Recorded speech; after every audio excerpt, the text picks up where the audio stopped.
And look, more pain on the front of the Australian. It's mortgage burden overload.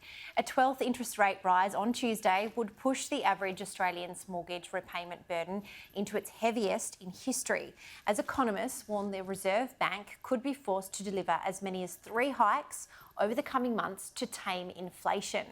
Ollie, this story is also the talk of mortgage stress as well, as also on the front of the Courier Mail as well. And I feel like this is an issue that has been on the boil for the past 3 years. I mean, I remember former Shadow Treasurer Dean Nalder in Western Australia talking about mortgage stress even before the pandemic. So I can't even imagine how some people that really borrowed heavily during those COVID years are feeling about, basically Reserve Bank meeting eve.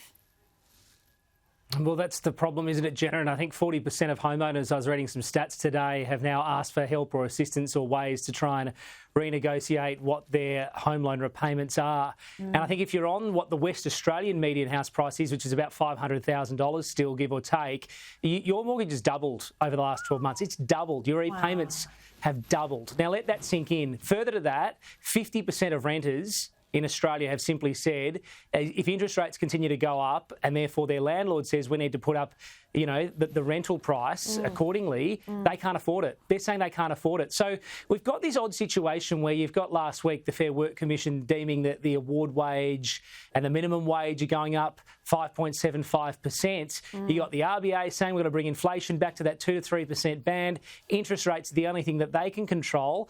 It's this cycle that can't be broken, Jenna, and you don't want anybody not getting a pay rise. You don't want people struggling to make ends meet, but you also don't want interest rates to get going up and up and up and up, and people can't pay their mortgages or can't pay for their rent, they can't pay for their food, they can't pay for their power.